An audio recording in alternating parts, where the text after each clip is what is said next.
Hey, everybody, and welcome. I'm Natalie. This is Scientology Life After a Cult. We get into a lot of cult stuff, mainly Scientology. Welcome, everybody. Happy Veterans Day. It's Veterans Day here in the United States, and I think they call it Remembrance Day in Canada. And what a perfect time to share how a real military hero named Mike Brown is exposing not just Scientology's abuse, but specific abuse by Scientology leader David Miscavige. We're going to take a look at that. A bunch of news. We're going to talk about a new interview out that Growing Up in Scientology, Aaron Smith-Levin did with a third generation, well, now former Scientologist. She had a lot to say. We're going to take a look at that and a whole bunch of other Scientology news. Good old culty stuff to kick off a Monday. Hey, everybody, welcome. So great to see you. Thank you for being here. Thank you to the mods. Thank you to the members. Your support means everything. And thank you, everybody, for hanging out. Let's first get to, I'm just dying to talk about the whole Mike Brown thing. But let's take a look at a story that's been really gaining traction that's kind of interesting about Priscilla Presley involved in a lawsuit having to do with elder abuse, which I thought is very interesting considering the topic of elder abuse is such a big one in Scientology. I just found this to be interesting. You guys may have already heard about it. This is from Fandom Wire, talks about how Priscilla Presley's elder abuse lawsuit claims she was forced into indentured servitude and conned out of $1 million. That just blew my mind, especially the indentured servitude part. We're just going to go over the highlights here, which are Priscilla Presley at 79 has filed an elder abuse lawsuit claiming financial exploitation by her former business partners.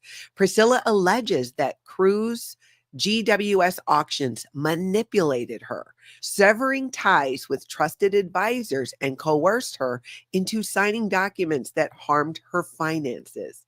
Cruise's legal team denies all accusations, dismissing the lawsuit as retaliation aimed at damaging their client's reputation. So we're not going to get into the whole article because that's kind of the gist of it right there. And if we don't have to spend more time on it, why would we bother? But interesting nonetheless. Elder abuse. Where does that sound familiar? Hey, everybody. Welcome. Aloha to all of you. I love seeing the alohas in the chat. I really do. Dr. MLS, we're going to get into Mike Brown's interview in just a little bit. And yes, Arkansas Flamingo. Thank you, veterans, for your service. Absolutely. All right, let's take a look now at let's look at this channel who's been covering this Steven Ridley issue. Now, Steven Ridley is a Scientologist. He's also a piano player. He teaches piano. You may or may not heard of the Ridley Academy. If you're into piano, you're probably seeing ads for it. And if you're not, you will now because you watch this and we're talking about it. I've heard that Steven Ridley's ads even pop up in my videos, which I think is hilarious, just like when Grant Cardone does. So Steven Ridley is a Scientologist. The piano world on YouTube has been up in arms for two reasons. One, they are saying that his claim that you can learn piano like a master by practicing 3 minutes a day is not true. I don't know how to play piano. I don't know a lot about it, but I feel like I'm not really believing that you can do that in 3 minutes a day. So the other thing is there have been people, parents who have come forward and said, hey, this Ridley Academy is a front group recruiting for Scientology. They tried to get my daughter to come in and do a personality test. And a lot of these reports, in fact, the only ones I've seen are all young women that are alleging that this is a front group to recruit for Scientology. So there is a guy who's been covering this. We're going to take a look at his video. Raphael Como, I think is how you pronounce his name. So he had done a video earlier on Steven Ridley, the Scientologist, who's doing this, and he did a follow-up. And you guys, he called them and got two of the staff members from the Ridley Academy on the phone. One of them is a known Scientologist who actively is on staff in the UK for Scientology and also works for the Ridley Academy. And this is where that tie gets even tighter.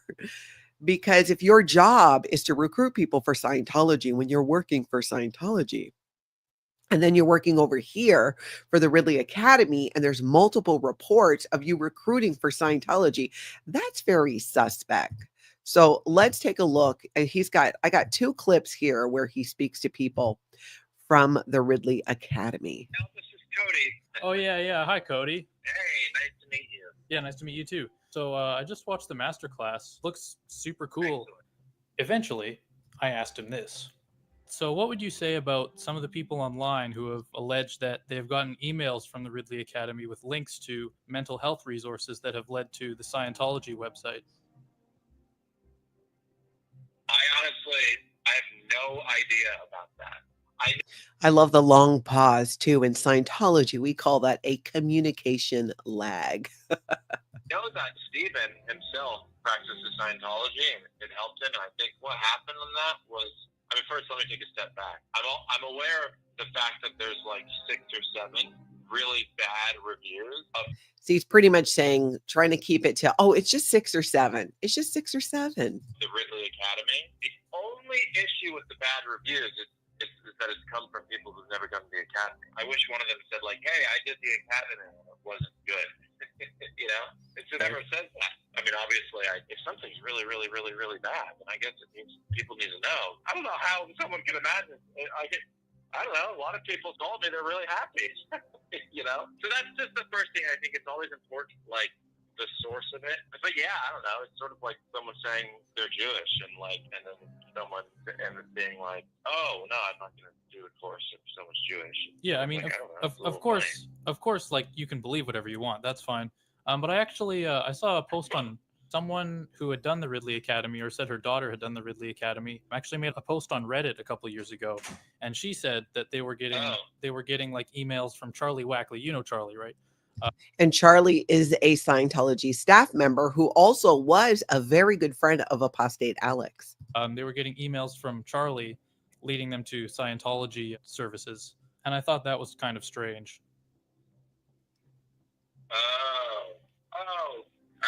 All I know is what I had mentioned to you. I guess you got a question said that. I know nothing about this. It's just, you can tell he's just trying to figure it out in real time what he's going to say. Well, then this guy ends up getting Charlie Wackley on the phone, who is the actual guy working for Scientology and also working for the Ridley Academy. And that's where this conversation starts to get really interesting. Let's see here. Let me make sure I got the right one pulled up. Yes, I do. I love that he did this. All right, listen. Good. How are you? Oh, I'm doing great. Yeah, I just watched the masterclass and it looked really cool. When I got to the Scientology part, his responses were a little more interesting. Well, I do have another question for you, Mr. Wackley, which is, what do you have to say about some of the people online who have said that they've bought Steven's course and they've received emails from the Ridley Academy with links to mental health resources and personality tests, which led to the Church of Scientology website, and that those emails were from you? Silence again. The long silence. Oh, I don't know about that. What allegedly happened? Well, there was a post on Reddit, actually, a couple of years ago, and basically accusing the Ridley Academy of being a Scientology recruitment front. And, I'm not going to just believe something I see on Reddit with no other context, but I have to admit it seems convincing, because I know that, at the London Scientology org in Division 6, one of your main duties was to recruit people, right? And now you're working for the Ridley Academy, so that seems a little suspicious. Yeah, it's true. I'm a Scientologist. And we don't really use the word recruit, because you don't convert to Scientology. It's kind of it's open to anyone. It's like a self-development or spiritual philosophy. Where have we heard that recently, that it's a spiritual philosophy? Rebecca Minkoff, who's on the Real Housewives of New York, continues to describe it that way. Scientology itself will describe Scientology as applied religious philosophy. And I think it's interesting that they're kind of pulling that out to position themselves almost away from it being a church and a religion. And I know you guys are sitting there listening to this guy going, "Oh, lies, lies, and more lies." Of course, but you're as a member of Division 6, that's And Division 6 in a Scientology organization is the division in charge of recruiting people into Scientology. And it's not true that they don't use the word recruit. They literally use it all the time. More so, I would hear it in terms of getting people onto staff, recruiting someone into the Sea Org, recruiting them onto Scientology staff, and even recruiting them into Scientology. So right there, I'm like, no, man, you're full of it. that's kind of the division that's in charge of, spreading the word of it, correct? And that's what your job was pretty much. Yeah. So Yeah, it's true. since that was your job, it does seem quite suspicious that you're now working for the Ridley Academy and that there are people online who are alleging that you are doing this through the Ridley Academy. Yeah, no, I mean, that's simply not true. There's no affiliation between the Ridley Academy and Scientology. You'll know Steven's a Scientologist, I'm a Scientologist. No affiliation, despite the fact that they send people links to Scientology for personality tests. And then Scientology tries to get these people to come in and recruit them into Scientology. Yes. Not all, but a lot of people that work in the academy are Scientologists, but it's a piano school. It's got nothing to do with Scientology. Okay. Well, is there anything you want to say on behalf of the Ridley Academy to the people who think it's a scam and a Scientology recruitment front?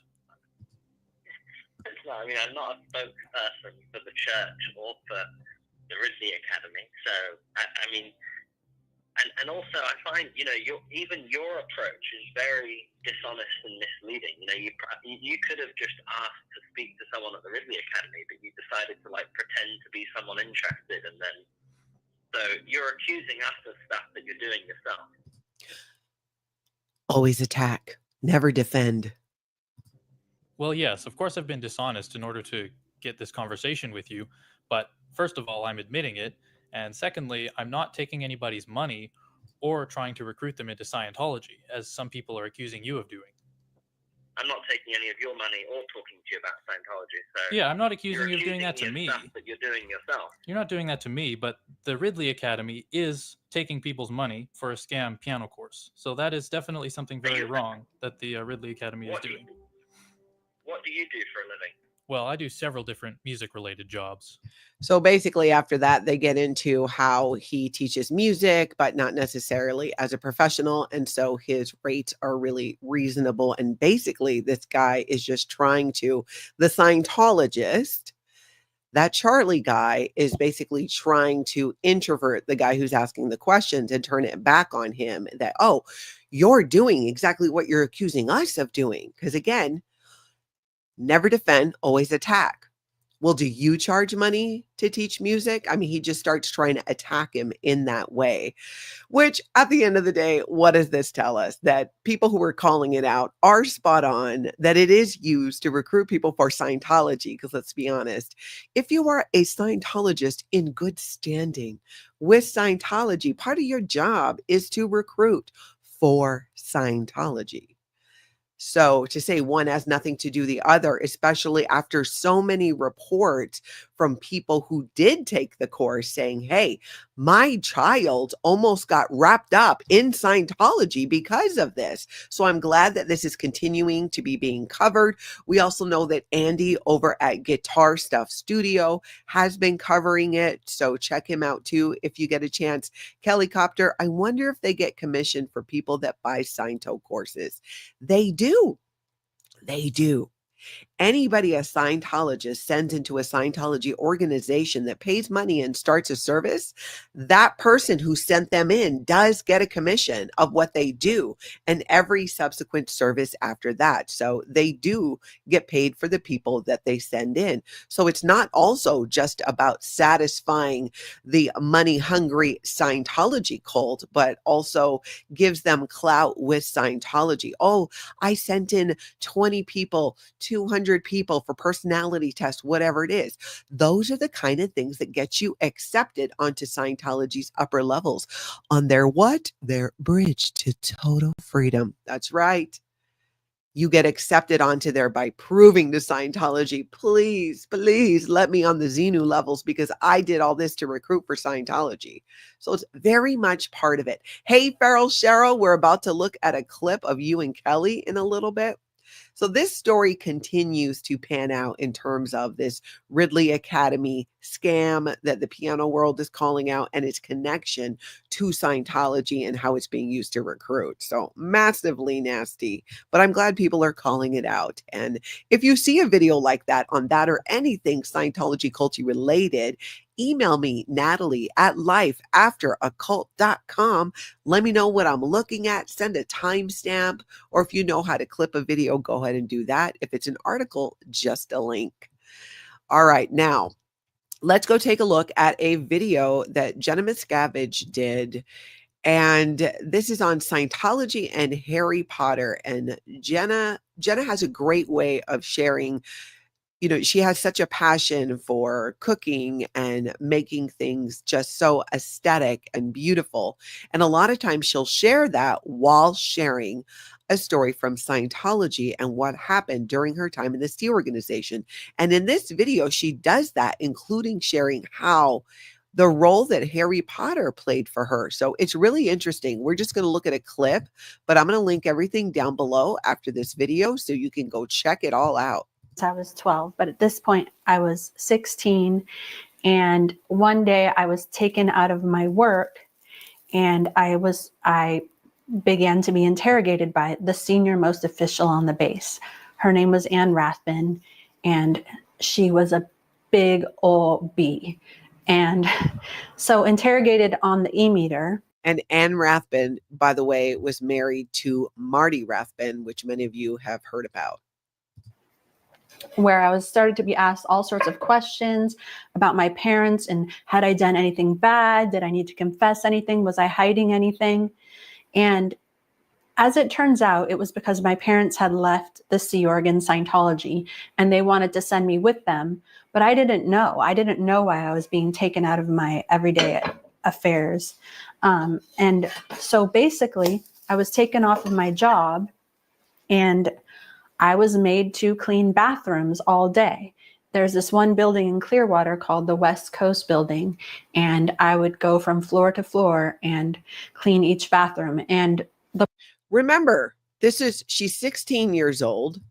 Her parents are no way to be seen. She's taken off of her regular job, isn't told why, but then is interrogated by a top Scientology interrogator about her parents, who it turned out were leaving the Sea organization.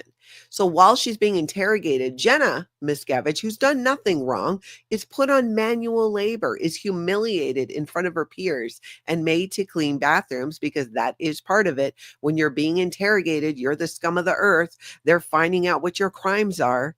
So they want the group to see you that way. It's all about control.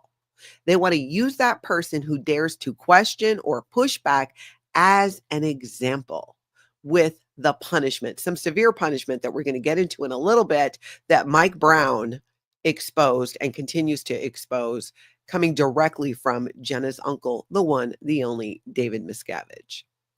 All right, let's listen to this some more.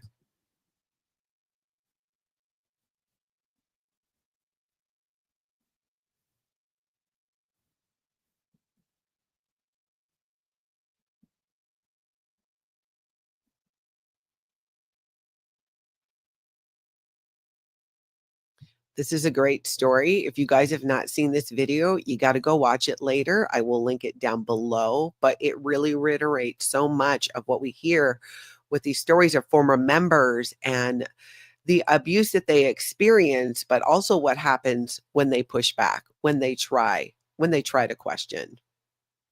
Oh, did I not pull up that video? What in the world? Hold on, you guys. Let's go back. Oh, did I get rid of it too? Let's pull it back up here. How dare I deprive you? Okay, so Let's see. I'm not sure if you heard the first part, so let's just do that part again. Let's share this. Again, this is from Jenna Miscavige. All right, give it a listen. I had been there since I was 12, but at this point I was 16. And one day I was taken out of my work and I began to be interrogated by the senior most official on the base. Her name was Ann Rathbun, and she was a big old bee. And so interrogated on the e-meter, where I was started to be asked all sorts of questions about my parents and had I done anything bad? Did I need to confess anything? Was I hiding anything? And remember, she's 16. She doesn't even know what's going on or why this is happening. And as it turns out, it was because my parents had left the Sea Org in Scientology and they wanted to send me with them. But I didn't know. I didn't know why I was being taken out of my everyday affairs. And so basically, I was taken off of my job and I was made to clean bathrooms all day. There's this one building in Clearwater called the West Coast Building, and I would go from floor to floor and clean each bathroom. And the point wasn't even for the bathroom to be clean. So I just literally scrubbed between every tile with a toothbrush. And basically there was this gal who was responsible for making sure that the members of my group were being ethical. Great story. Like I said, go check it out. But amazing, just amazing. Let's take the 16-year-old and make her clean bathrooms and interrogate her about something she doesn't even know or understand what's happening.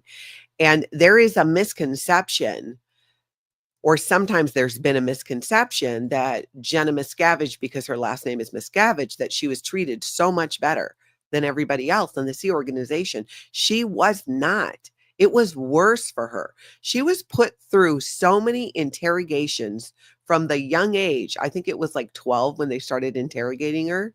And it was a regular thing until she left Scientology and the Sea organization. And all of that was because her last name was Miscavige. It didn't buy her any favors in that way. And if you're not familiar with Jenna's story, you can find her here on YouTube, Jenna Miscavige. You can also order her book on Amazon, Beyond Belief. Fantastic book. It hit the New York Times bestseller list. You can also catch it on Kindle. I'm re-listening to it on Audible. Make sure you guys check that out if you have not already.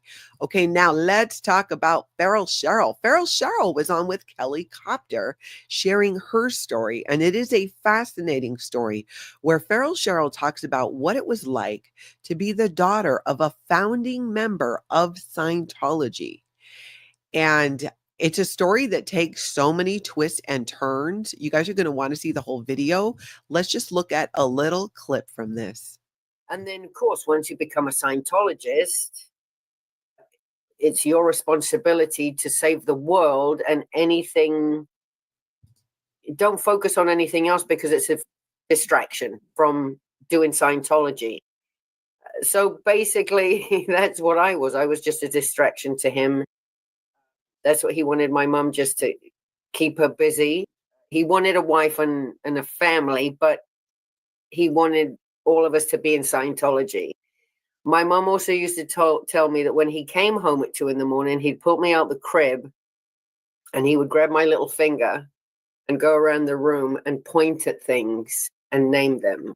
So I was already doing locationals when I was just a couple of weeks, months old. But at 2 a.m, who comes home at 2 a.m. and thinks this is a great time to apply Scientology, especially to a baby like that? And I can tell you from my own experience, back in the grandpa dad days, those of you who know, you know, my mom married my grandpa back in my Scientology days. She was married to my stepdad, divorced him, and married his dad, who was also a Scientologist. He would do that. He would get us up in the middle of the night, and then we'd have to sit and listen to his lectures and ranting. This was primarily one, yeah, he was a Scientologist, but secondly, he was an alcoholic. And in my opinion, that played a huge part in the role in my family of being woken up in the middle of the night as a child and having to listen to the rantings of somebody who's obviously intoxicated on topics and subjects that as children, we really didn't know much about. And we had to just sit there, sometimes for hours, or if it was a dinner, some type of family dinner. And he went on a rant about whatever it was about Scientology and his philosophy. We had to sit there for hours as children and just, act like we were trying not to fall asleep. I mean, it was crazy. So it was really interesting, Cheryl's story there. Hey, Kelly, I agree. Cheryl is an amazing human. Honestly, you guys got to hear the whole story. So I'm going to link it down below. It's going to be a really good video to go check out the whole thing on. Now let's go over to Growing Up in Scientology, where Aaron Smith-Levin interviewed a third-generation Scientologist, now former Scientologist, who's bravely come forward to share her story. And it is a big one. And it includes much about the financial irregularities or even financial crimes committed by Scientology and Scientology staff members and what they did to cover it up. This, unfortunately, what happened to her and this story, this piece of it, is not a one-off. This happens over and over and over again. So let's take a look at a clip from this video and then we'll discuss. Let me make sure I understand. It was the credit card debt that was already in Alex's name that was now being transferred into cards that were in your name. Yes. How much? And Alex was her partner. I can't remember if they were married or not, but her second dynamic, her 2D, as they would say in Scientology. Debt did you take on into your name at that point? I believe it was like $32K. And you were how old? 19. 19 years old. Yeah. $32,000 of credit card debt for auditing. They made you pay for as a staff member. And an underage. As a child yeah, staff 17 member. years old. Yeah. She was 17 years old. A Scientology staff member where you sign a 2.5 or a 3-year contract. And they were regging, and regging in Scientology means to go for the money, $32,000. But wait till you hear how they do this shell game to make sure Scientology doesn't get in trouble. That is mind blowing. Yeah. And to get into the weeds, it gets even more egregious that part of that debt is you being given the survival rundown at full price HGC hours, which is just disgusting. Let me. Now, what that means, basically the survival rundown you can do with a twin. You don't have to pay professional levels to do it. You can do it for a fraction of the cost. And that is usually how it is done. But because she had all this money on account, they deliver to her professionally. It is such a waste of time and a waste of money. Even as a Scientologist on your best day, you'd be like, but that's what they had her do. And she was so young and impressionable. And let's see, did I grab? Okay, good. I think I did grab another clip about how they move this credit card debt around to protect Scientology. Listen to this, you guys. Actually, a lot of Scientologists say to not file bankruptcy. They just They're say not allowed just to. Did ignore you it. know that? They're not allowed Oh, really? to. Because if you file for bankruptcy, now the courts go through all the records. They look at who did all this money go to, and they can see all this money went to the Church of Scientology, and they will go and they will try to claw the money back. So there are Scientologists who've declared bankruptcy, and the ethics officer calls them in and says, nope, you have to go reverse your bankruptcy and settle these debts. Technically, how would they even know if it goes to the church if it's going through 3 different people? Because if you think about it, it was on Alex's card, and before that, it was on Sam's card that went to the church. So it's like they're purposely making it hop from one person to the other to make it super confusing. So it's not traceable. Can you believe that?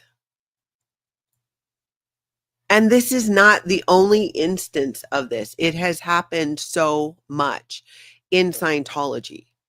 And then just moving it from card to card. So it's hard to trace back that the money originally went to Scientology. So when that staff member, can you imagine being at that point, she was 19 with $32,000 in debt? What are you supposed to do at that point, and you're not making a lot of money. She shares her story of joining staff as a teenager, being recruited as a Scientology staff member, not finishing school, not having a background or education where she'd be able to get a job where she would make more money. She was working as a Scientology staff member, making almost no money.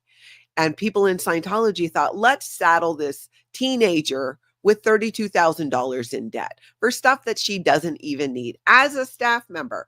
It shows how desperate they were and are, because she's 24 now. She's 24 now. So she was 19 just a few years ago. We're not talking about something that happened a long time ago. This is happening in real time now in Scientology. Irina says, moving the money card to card to account to some person to perform transfer, then to mobile wallet, then another card. Money laundering tactics 101.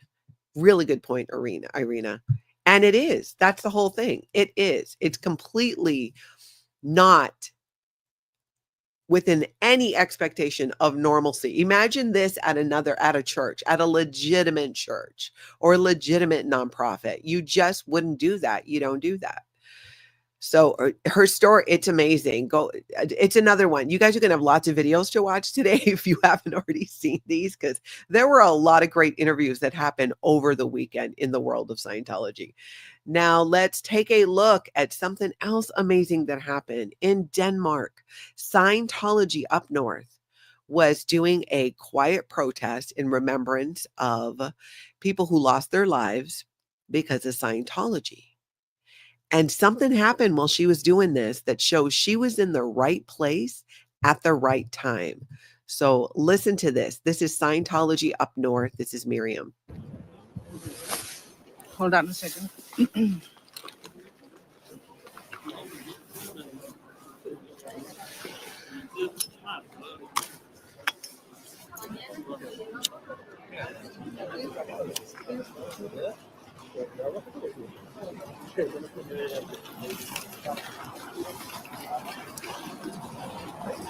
Hold on a second, you guys. I know that, let me make sure I grab the right link there. That was at the beginning. Where's Miriam's link? Here it is. Okay. Here we go. Let's just skip right to it.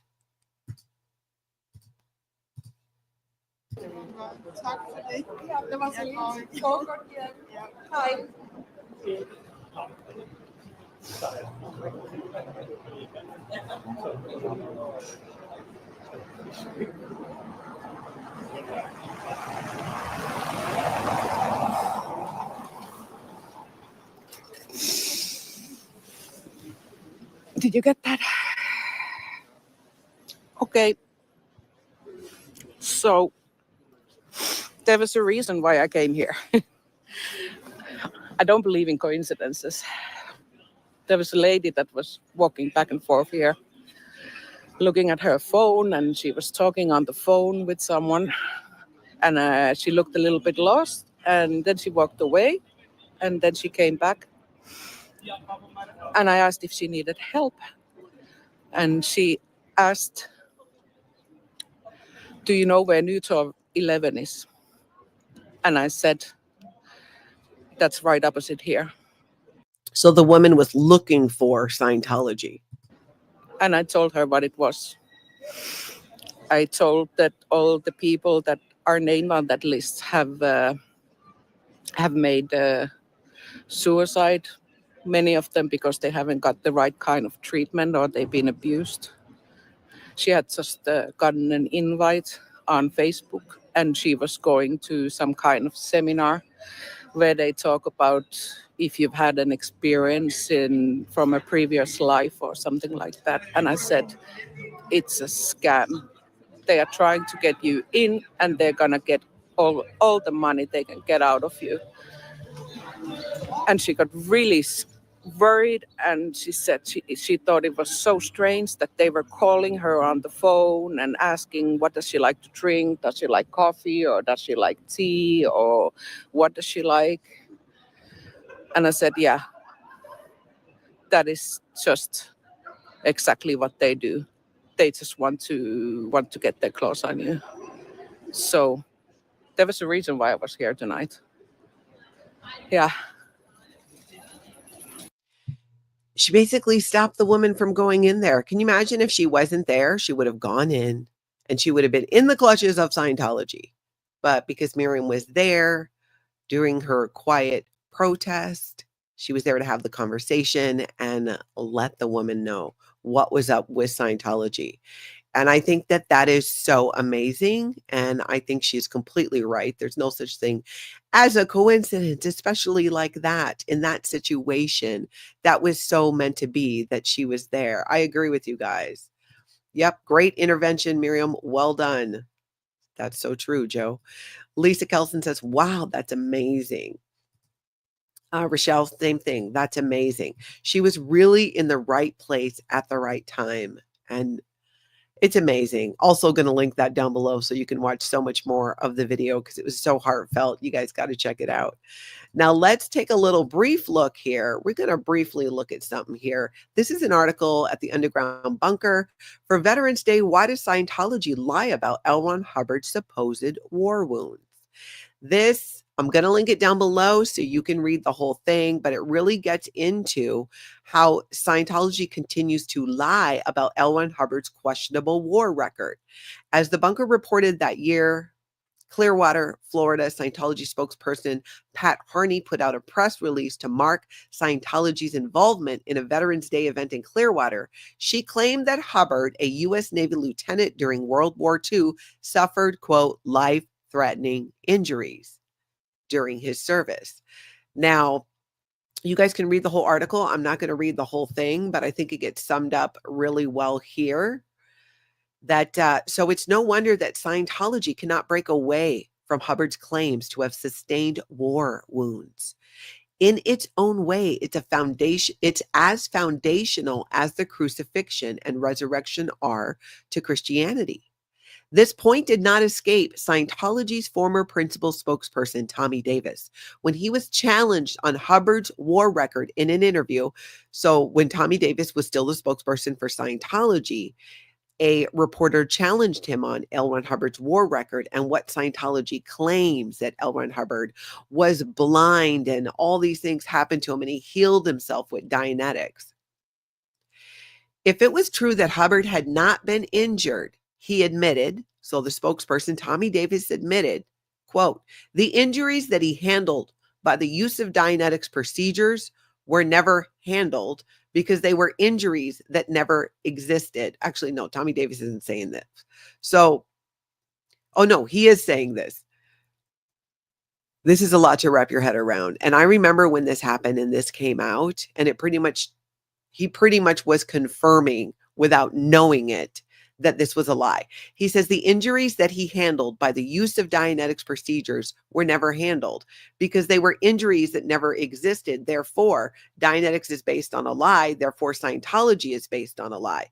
So if L. Ron Hubbard never really had those injuries and he didn't heal himself with Dianetics, then the whole thing is based on a lie. Even Tommy Davis knew this, but he still held steadfast that L. Ron Hubbard was a war hero. And we know Scientology is very well known for their stolen valor. L. Ron Hubbard was in the Navy, but the narrative that Scientology shares about his time in the military is just not accurate. And with the internet and records, it's been disproven multiple times and written about. Yet Scientology still forwards the narrative that L. Ron Hubbard was like this war hero. Kathy, you're right. Kathy says pink eye, yeah, a war injury that a crock and stolen valor. It was basically pink eye that he had. That's what he was in the hospital with. That's what the records show. But L. Ron Hubbard was like, oh, I was blinded in battle, but through the power of Dianetics, I healed myself. Chantel says, no matter how long or how much I watch and read about Hubbard, there is always something new to learn. Didn't know about the war injury part of it. Yeah, they did a whole magazine, Ron the War Hero. And I bet they're handing them out today or trying to sell them in Scientology on this Veterans Day. Andrew says, I caught the recap live. Hip, hip, hooray. All right. So now let's talk about the Mike Brown interview that I did yesterday. I sat down with Mike Brown. Many of you, you may know him. You may not know him. Mike Brown here on YouTube. And Mike Brown was in the Sea Organization for many years. He was raised in the Sea Organization and was a member of it until he was around 27 or so years old. He escaped and he joined the military. And he has been in the military ever since. And Mike Brown did an amazing job sharing pieces of his story that some of you may be familiar with, some not, including his own firsthand account in witnessing the violence of David Miscavige against his staff. Let's give a little listen to this from yesterday. What was the reaction to the other, because they were international, these are Scientology's international executives seated at the table. Can you recall it all? Where are they looking at that point? Is everybody just kind of watching him wail on Mike Rinder or Jeff Hawkins? Everyone. So it was this funny thing that people would be in trouble no matter what their reactions were. So if they agreed with him, is like, oh, now you're agreeing with me, you know. So it was like no matter what expressions you had, or you know, if you were appalled or if you were shocked, or even if you were like, you know, let's say that he's yelling at Mike Rinder, which Mike Rinder got his fair share of abuse from David Miscavige, to be sure. And let's say he's yelling at Mike Rinder, and then all of a sudden other people are mad at Mike Rinder at the same time that Dave is. Then he'll be mad at them for being mad at Mike Rinder. Like, why weren't you mad at him before? Well, you just run around in circles. Hearing him and others describe their time with David Miscavige, you really come to understand what a tyrant that man is. I mean, truly, truly. I want to grab, we're going to look at another clip, but I want to make sure I grab a couple of comments here that I want to make sure I don't miss. Amber says, Russell Miller and the Barefaced Messiah talks about him lying about his injuries. That's right, about L. Ron Hubbard lying about his injuries. Jamie, he technically is a veteran. That is true. L. Ron Hubbard is technically a veteran who lied about his history in the war and his injuries and the role that Dianetics played in it. Mitzi, timeline, was LRH in the Army before or after his days exploring the occult? I do believe it was before his Aleister Crowley and Jack Parsons days, because then he went on, just 2 years later, Dianetics came out. Arena, good point. Also, Hubbard's ship was away from enemy forces for the entire time Hubbard was on it. The Japanese never filed a single torpedo or shell at it for the whole time. Yeah, he has many stories about what he says happened that has now come out that it's not. Deanna says, interview with Mike Brown was great. Happy to hear Rosemary is doing well. Yes. Lisa says, Mike Brown is such a class act. I agree. And Mike really, he shared a lot. I mean, let's take a look at this. He talks about what it was like to even witness that abuse, because Mike Brown's job at the time as the young man in the Sea Organization was to take notes at these meetings and then go and make sure that the orders of David Miscavige were being executed. And that's a lot to take in and see and witness. It made you like, you know, because when you're in the Sea Organization, as we were, you're thinking like you're dedicating yourself to this, you know, making the world a better place by way of Scientology, and you're at the tip of the spear of that entire thing. And then as this thing happens, it's a real problem. Like, wait, these executives, he's saying that they're all suppressives. And I know we're kind of getting off on a tangent, and this ground has been like stepped on many, many times by other people. But I will say that all of the stories that were told by these executives and these people in these situations, just seeing it as kind of a, you know, like an executive assistant that wasn't one of them, but witnessed it, was, it was so strange.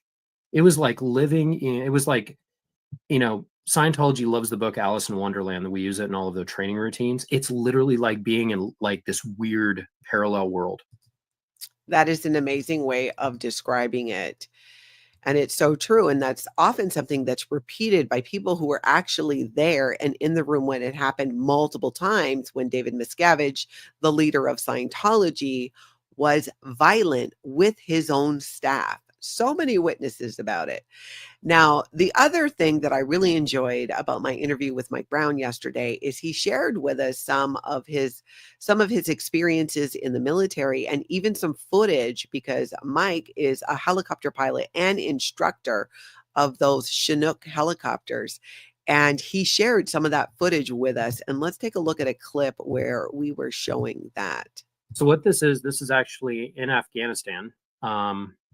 This is a helmet cam from one of the special forces groups that we were exfilling or taking off the objective area.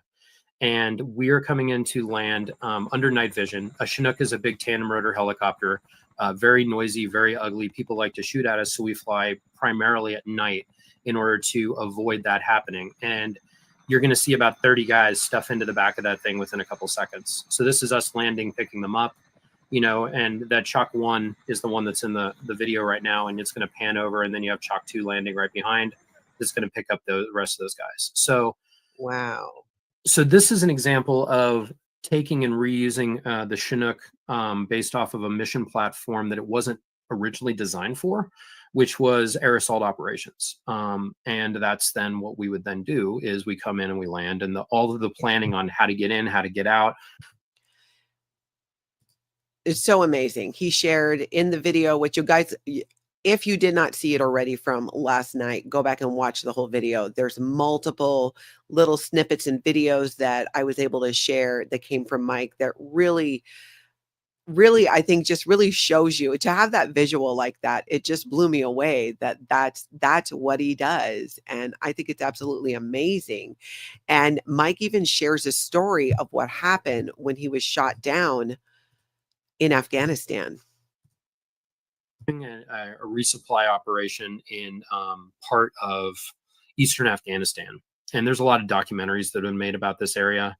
It was you can find some of them on Netflix and stuff, but the area that we were shot down in was a very, very rugged terrain. And we ended up, as we were coming into land, a rocket propelled grenade came through the bottom of the helicopter. We were flying at night like we normally always do, but this particular RPG or rocket propelled grenade team was waiting for us to come into this base. There's only one way in, one way out. You're in canalizing terrain, massive mountain peaks on both sides of you, and you have to come through a valley in order to land. So it's not like you're harrowing story. And if you want to know what happened, you have to go watch the video. It's the last video I did on my channel. Check it out. He shared so much, and it was so great just to catch up with Mike. And he has got a lot coming up. He has some topics that he wants to cover about Scientology, more about elder abuse and his mother Rosemary and what's happening. Mike brought up, and he's going to cover this more in another video too, about his mom's health and how what's happening right now with her is she's needing oxygen.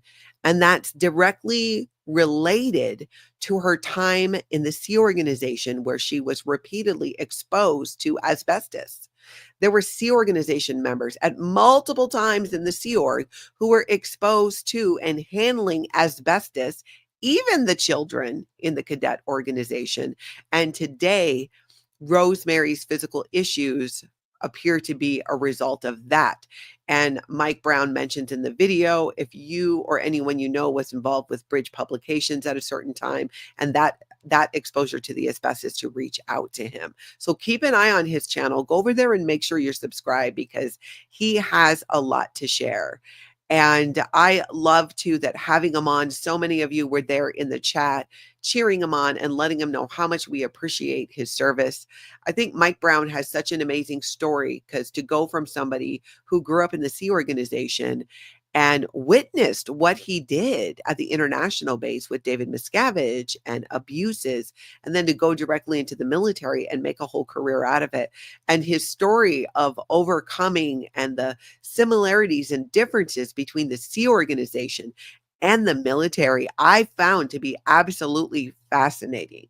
So if you did not see that video, do make sure that you check out the whole thing, because Mike Brown just really brought it. He did. And I think it's a perfect thing to do, especially on Veterans Day, as so many, even in Canada, I think they call it Remembrance Day. But I'm super thankful to Mike for his service and that he sat down and shared more of his story, and that we're going to see more of him here on YouTube. I think so many of us missed him, myself included, in seeing him do content. So Sin to Scientology says the Mike Brown interview was incredible. Professor Kakan said, Mike wants to hear from others that were exposed to asbestos. Can you put up his email address, please? Okay, I don't have it on hand. I know it's in the video, or I'll text Mike actually, and then I'll put it in the description of this video once I have it. So I'll go ahead and do that. Mena, I'm glad you're here. You're going to catch up from the beginning. And Joe says, yes, remember to stay here in the UK also. Oh, I didn't know that. Okay. So it's the US, Canada, and the UK. Well, there you go. Then perfect timing, I would say. All right, everybody, hit that like button, hit subscribe. I appreciate you guys so much. Thank you for being here. And most of all, get out there and have that amazing cult for you.